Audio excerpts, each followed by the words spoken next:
जयप्रकाश जी आंसुओं से भरी आंखें लिए हुए अपने कमरे में बैठे हुए थे और लगातार कमरे की दीवार पर लगी अपनी पत्नी की तस्वीर को निहारते जा रहे थे और अपनी पत्नी के साथ बिताए हुए सुहाने पलों को याद कर रहे थे। उनकी आंखों से लगातार अश्रुधारा बहे जा रही थी। पत्नी के जाने के बाद उन्हें अपना जीवन जैसे बहुत बड़ा बोझ लग रहा था। आज सुबह से ही जयप्रकाश जी की हालत खराब थी। उनके पेट में अचानक दर्द शुरू हुआ और उन्हें उल्टियां होनी शुरू हो गईं।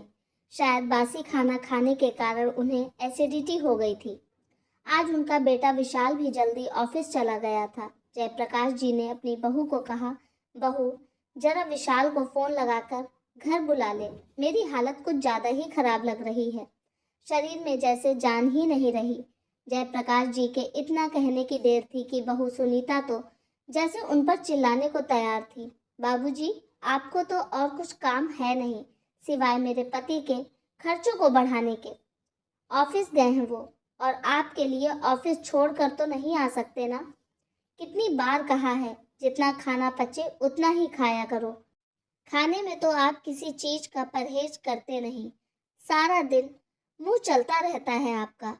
बुढ़ापे में जीभ पर काबू नहीं रखोगे तो उल्टियां ही करोगे। बहू की जली कटी बातें सुनकर जयप्रकाश जी चुप करके वापस अपने कमरे में बैठ गए।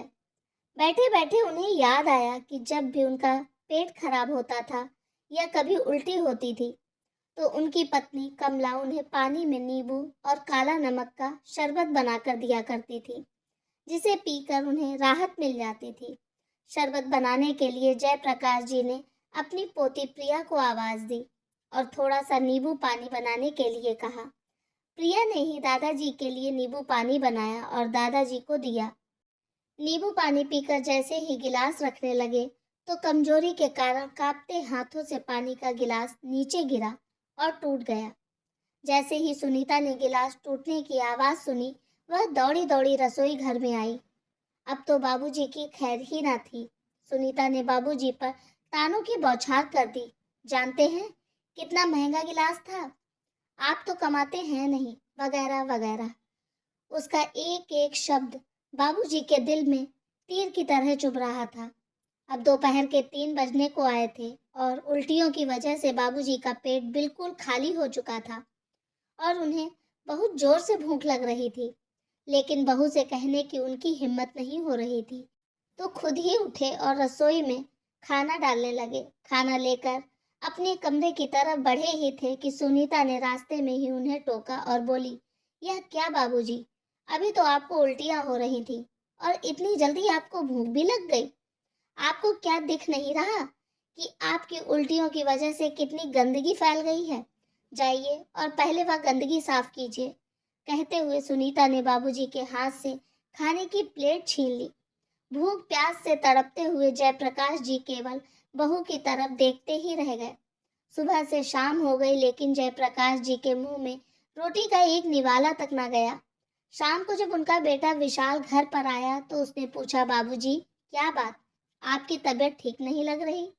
जयप्रकाश जी ने उन्हें अपना हाल सुनाया तो विशाल बोला, तो आप मुझे बताते, मैं आपको डॉक्टर के पास ले चलता।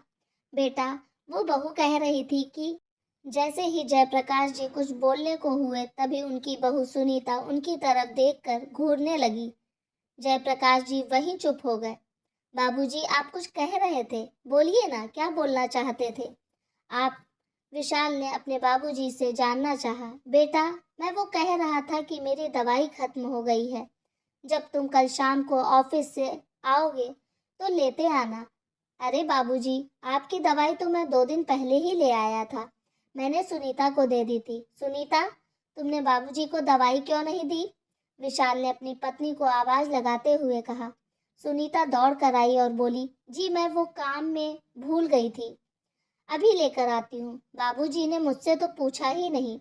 अगले दिन सुबह विशाल उठा तो उसने देखा कि रसोई घर में बाबूजी बर्तन धो रहे हैं। विशाल ने कहा, बाबूजी ये क्या कर रहे हैं आप? तो बाबूजी बोले, अरे दिल बहलाने के लिए थोड़ा सा काम कर लेता हूँ, मैं अपनी खुशी से कर रहा हूँ। यह सुनकर विशाल चुप हो गया। जब विशाल तैयार होकर ऑफिस के लिए निकल गया तो सुनीता बाबूजी से बोली, अच्छा तो दवाइयाँ ना मिलने पर आप मेरी उनसे शिकायत कर रहे थे और आज उनके सामने ही बर्तन धोने शुरू हो गए। थोड़ी देर के लिए रुक नहीं सकते थे? दिखाना जरूरी था कि मैं आपसे घर का काम करवाती हूँ। तो ठीक है, आपकी आज भी खाने से छुट्टी। यह सुनकर जयप्रकाश जी बहू के आगे हाथ जोड़कर गिड़गिड़ाने लगे और बोले, बहू, 2 दिन हो गए हैं मुझे खाना खाए हुए। भूख के मारे जान निकली जा रही है। खाने के लिए 2 रोटी तो दे दो। कहते हुए जयप्रकाश जी की आंखों से अश्रुधारा बह निकली। सुनीता ने थोड़ी सी दया दिखाते हुए जयप्रकाश जी को रात की पड़ी बासी रोटी दे दी और साथ में उनके आगे चाय रखते हुए बोली, यह लो, आज तो आपको रोटी और चाय दे रही हूँ, लेकिन आगे से आपने किसी से कोई भी शिकायत करने की कोशिश की तो अपना अंजाम सोच लीजिएगा। यह कहकर सुनीता तैयार होकर अपनी किटी पार्टी में चली गई। जयप्रकाश जी अपनी पत्नी की तस्वीर की तरफ देखने लगे और बोलने लगे, देख रही हो भाग्यवान, ऐसा खाना तो कोई किसी भिखारी को भी नहीं देता होगा। उनकी पत्नी को स्वर्गवासी हुए 6 महीने हो चुके थे और इन 6 महीनों में वही जानते हैं कि उन्होंने एक एक सांस किस तरह ली। खैर, 2 दिन के भूखे थे तो जयप्रकाश जी पुरानी बासी रोटियों पर भी टूट पड़े। अगले दिन सुबह जयप्रकाश जी अपने बेटे से बोले, अरे बेटा, देखना, यह मेरा चश्मा टूट गया है। शाम को जब तुम ऑफिस से आओगे तो इसे ठीक करवाते आना। अरे बाबूजी, आपका चश्मा तो बिल्कुल बुरी तरह से टूटा हुआ है। यह कहते हुए विशाल ने सुनीता को आवाज लगाई और कहा, आज बाबूजी को ले जाकर उनकी आंखें भी टेस्ट करवा देना और उनके लिए नया चश्मा भी बनवा लाना। सुनीता ने विशाल के सामने आज्ञाकारी बीवी बनते हुए हाँ में गर्दन तो हिला दी, लेकिन विशाल के जाते ही ज्वालामुखी की तरह फट पड़ी।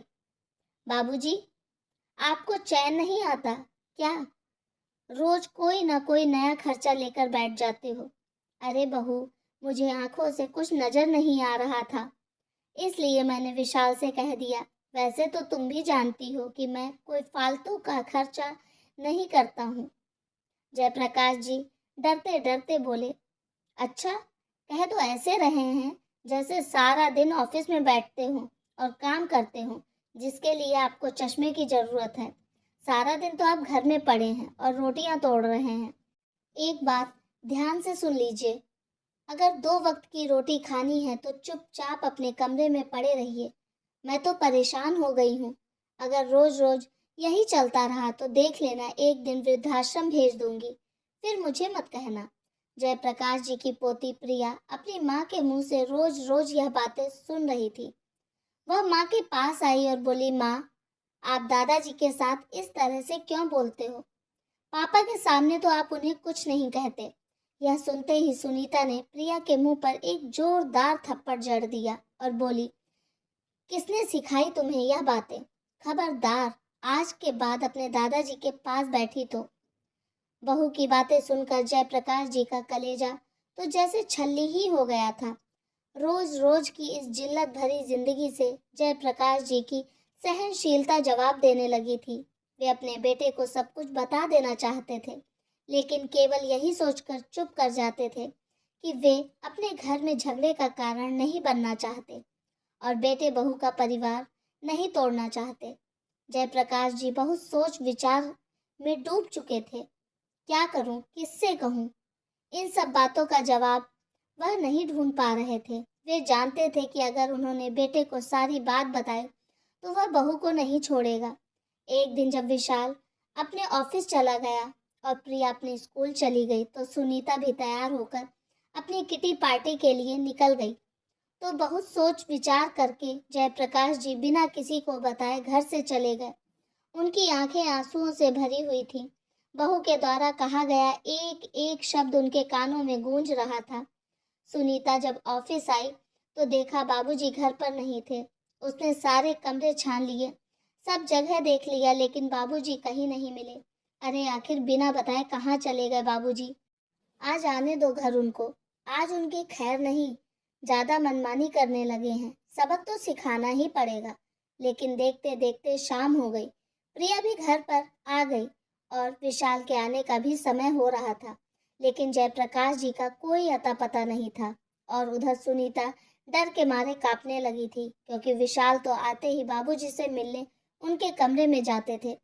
विशाल के सवालों का क्या जवाब दूंगी? कहाँ चले गए? क्यों चले गए? क्या बात हुई थी? यह सब पूछेंगे तो क्या बताऊंगी? यह सब सोच सोच कर सुनीता के पसीने छूटते जा रहे थे। आखिर बाबूजी की जिम्मेदारी तो विशाल ने उसे ही दी थी। विशाल सुनीता पर पूरा विश्वास करता था और सुनीता भी विशाल के सामने बाबूजी का ख्याल रखने का ढोंग करती थी।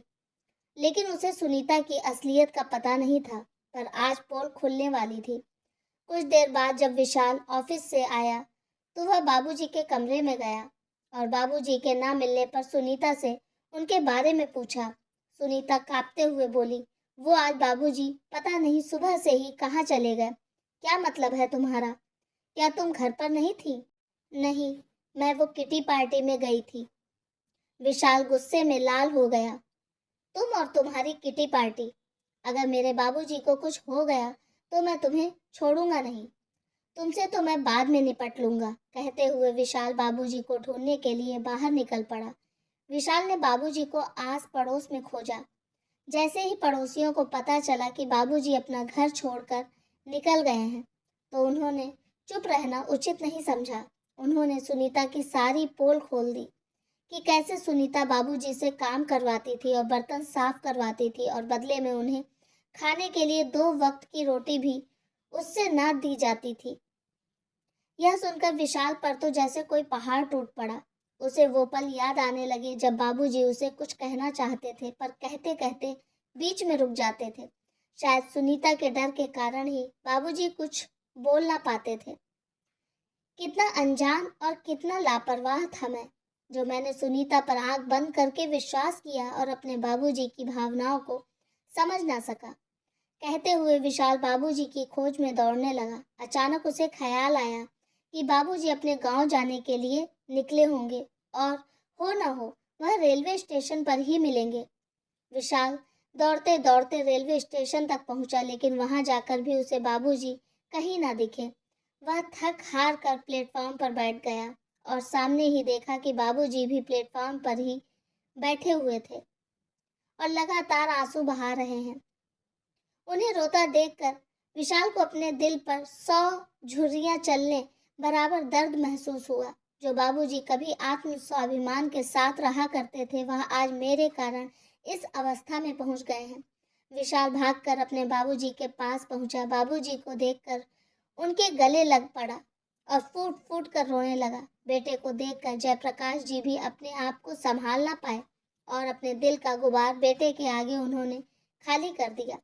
पिताजी, मैं सब जान गया हूँ कि सुनीता ने आपके साथ कैसा व्यवहार किया, आप पर कितना अत्याचार किया, लेकिन आप आज तक चुप क्यों थे, यह भी मैं जान गया हूँ। आज तक जो हुआ सो हुआ, आज के बाद ऐसा नहीं होगा। सुनीता ने आपको जो घाव दिए हैं, उस एक एक घाव का हिसाब तो उसे देना ही पड़ेगा। पिताजी, अब आप मेरे साथ घर चलिए। विशाल अपने बाबूजी का हाथ पकड़कर घर की तरफ लेकर जाने लगा, तो जयप्रकाश जी ने घर जाने से मना कर दिया। नहीं बेटा, मैं तुम्हारे और बहू के बीच झगड़े का कारण नहीं बनना चाहता। मैं चाहता हूँ कि तुम दोनों सुखी रहो। मेरा आशीर्वाद सदा तुम्हारे साथ है, पर मैं घर वापस नहीं जाऊंगा। विशाल किसी तरह बाबूजी को मनाकर घर वापस लेकर आया।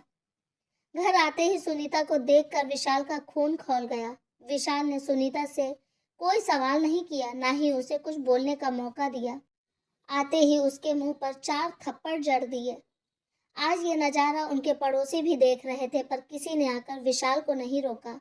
विशाल का गुस्सा देखकर सुनीता के होश ही उड़ गए थे। उसका चेहरा गुस्से में लाल हो गया था और वह सुनीता को नहीं छोड़ने वाला, यह साफ साफ नजर आ रहा था। जलील औरत, मैंने तो तुझ पर विश्वास किया था, अपने बाबूजी को तेरे हवाले छोड़ा था और तूने मेरे विश्वास का गलत फायदा उठाया। मैं तो यही सोचता था कि मेरे बाबूजी घर पर रहकर बहुत खुश हैं, लेकिन नहीं, तुमने तो उनका जीना बदतर कर दिया और मेरे सामने उनका ख्याल रखने का ढोंग करती थी। जितना दुख तुमने मेरे बाबूजी को दिया है, उसे तो मैं ब्याज समेत तुझे वापस दूंगा। तुम अभी इसी वक्त मेरे घर से बाहर निकल जाओ। विशाल ने सुनीता के मायके में फ़ोन लगाया और उसकी माँ को बोला कि आज से मैं आपकी बेटी से सारे रिश्ते ख़त्म करता हूँ। आइए और अपनी बेटी को ले जाइए। मुझे इसकी कोई आवश्यकता नहीं है और हाँ, मेरी बेटी प्रिया मेरे साथ रहेगी। तलाक का नोटिस मैं आपके घर पहुँचा दूँगा। विशाल ने जो किया वह देखकर सुनीता हक्की-बक्की रह गई। जयप्रकाश जी बोले, बेटा, गुस्सा शांत करो और मेरी बात ध्यान से सुनो। तुम्हें मेरी वजह से अपनी पत्नी से रिश्ता नहीं तोड़ना चाहिए। अब तुम पति-पत्नी ही नहीं, माँ-बाप भी हो। सोचो तुम्हारी बेटी पर क्या गुजरेगी। मेरा क्या है? मैं तो कहीं भी रह लूँगा। नहीं बाबूजी, यह घर मुझसे पहले आपका है। इस घर के मालिक आप हो और यह घर आपसे कोई नहीं छीन सकता। अगर कोई घर छोड़कर जाएगा तो वह सुनीता होगी। मुझे अपने पिता की ज़रूरत है, उसे अपने ससुर की ज़रूरत नहीं है।